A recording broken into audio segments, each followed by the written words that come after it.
Okay, so this is to me a very good day because the drill that I'm going to tell you about is one I've told you about before, but you haven't been doing it. So it's called the HelterSkelter drill. What does it do? It teaches you how to get your dog lined up correctly. You can ask almost any pro, and they're going to tell you the hardest thing to teach a handler is how to get his dog lined up correctly. And unless you practice this and learn the mechanics of it, you'll never get good at it.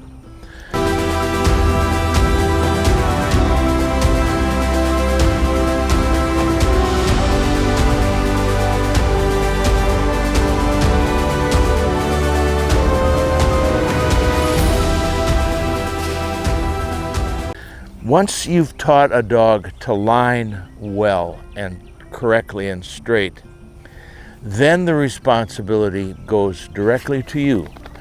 You've now have the responsibility to get your dog lined up right.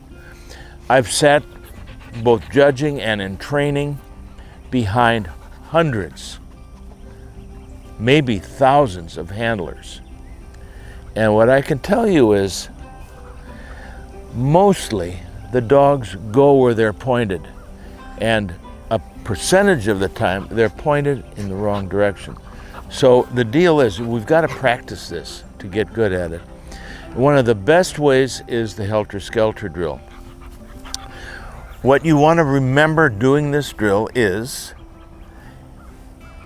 get the dog lined up correctly, and you don't try to go fast.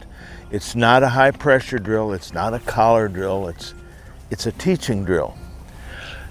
And it's paramount that you take yourself first and decide which bumper you're going for, then get the dog in position with all the alignment, everything you want, get it correct before you send the dog. If the dog gets the wrong bumper, then what you need to do is stop him, move up and say, hey, this is the one I want. Step one is to get a handful of white bumpers. There's two factors. The bumpers have to be white, and you have to have short enough cover so you can see them. Otherwise the drill doesn't work. So when you throw your bumpers out, they should be pretty random. There's only one critical thing, and that's that they're visible. If you get one that's not and when you get to the dog, like that last one I threw is not visible to the dog, so it doesn't count. They have to be visible, and they can be in any position.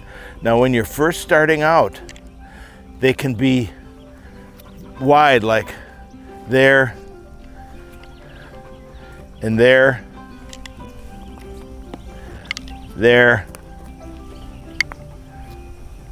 pretty wide, so it's real clear to the dog. See, now that one bounced, so it's not that visible to the dog, so I'll put another one there. So now I'll do a hard one to start with. Heel. You'll know if you're lined up right because the dog will get the bumper you're sending him for. If they're wrong, they'll get some other one. And you have to be really careful to make it clear. Right there. Back. Perfect.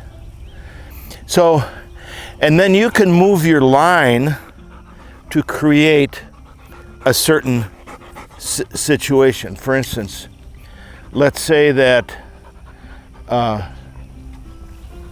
there's a short one there and I want to go right past it and get a long one, so I can move my line so it's very tight. Here, sit. Back. Good. Now, one little caution is don't sit. Don't always go past the short ones. You want to be able to get the short ones because you're pointing at him. As an example, if we go over to here, here's a short one right here. So let's say I want to get that. Sit. There's very other enticing ones deep, but I want to get this one right here. Sit. Now I'm using a little language too. I might say, here, get back, see, sit, easy. No, right there, back. Good.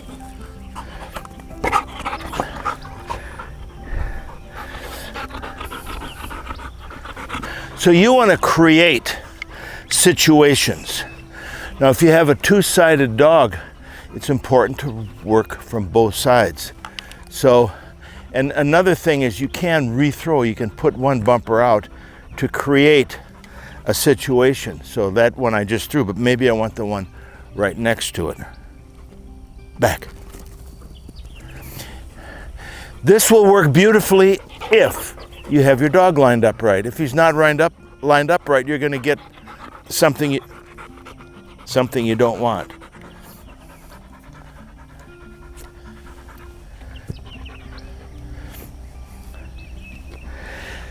This is, let's say, I'll just inject this so we can, so you can understand what happens if there's a mistake. Let's say I'm sending for the one I just threw out there to the left, and they get the short one. So I'm not going to, I'll make believe. So let's say I'm going for that left one, but he comes to and gets this one by mistake. I probably had him lined up wrong, but if I didn't and he just made the mistake, I'm going to stop him here. I'm going to call him back a little ways, and I'm going to get over in this position, and I'm going to say, sit. Hey, that's the one I want, right? Sit. Back. Right there.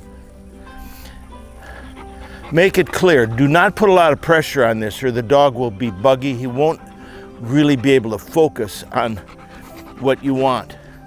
So I'll just do a couple more, and I'm gonna. So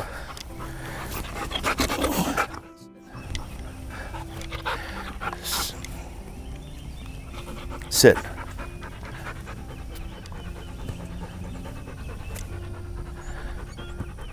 Now, if you want to have fun at a party, you can tell people like this is like pool, you have to call your pocket.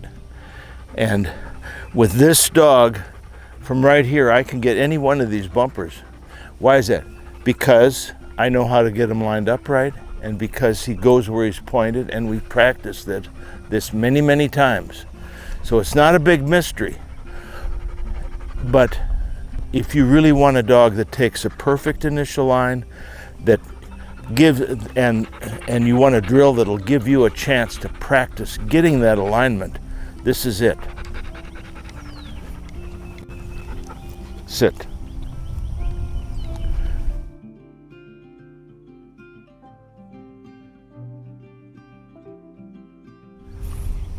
Right there. Back. Good. So let's say I want to throw that out. Sit.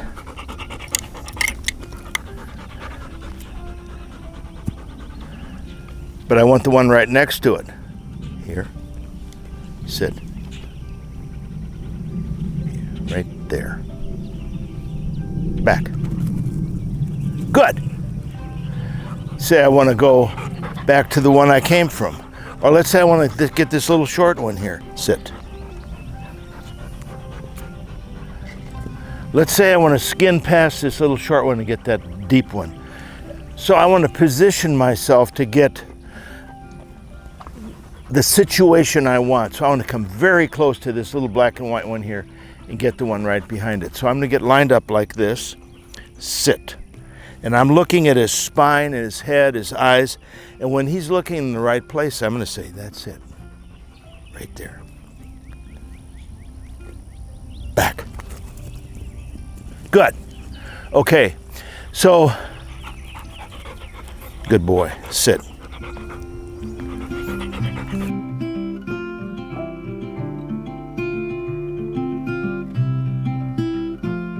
I was just thinking,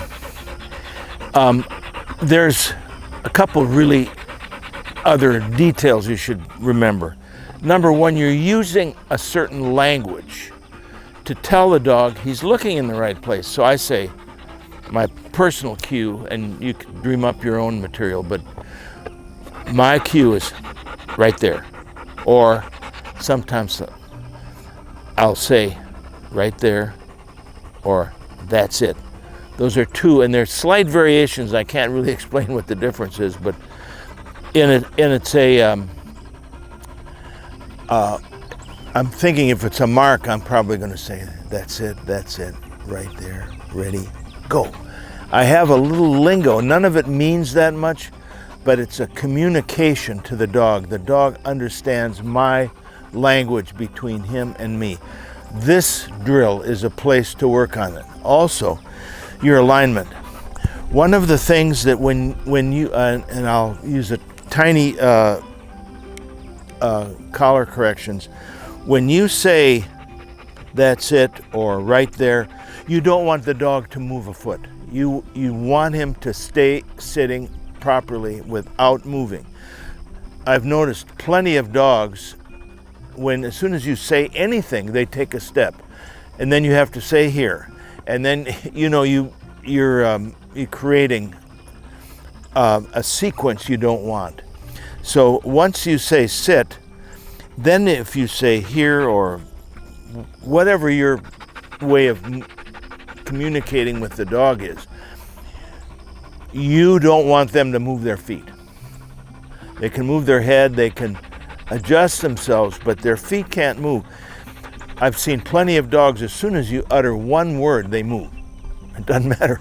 And you gotta make sure you don't have a dog that's doing that. So remember also to check out www.patreon.com/Bill Hillman. When you get to Patreon, you're gonna see interviews with pros, some of the top pros.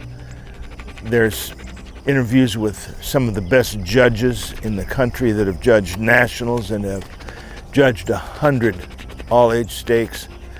It's a really informative thing. So also look on my website, billhillman.net, and check out the library, because there's 250 videos on there that are, a lot of them are just what you need for a specific problem. In the meantime, please subscribe, and thank you for all of you who have subscribed.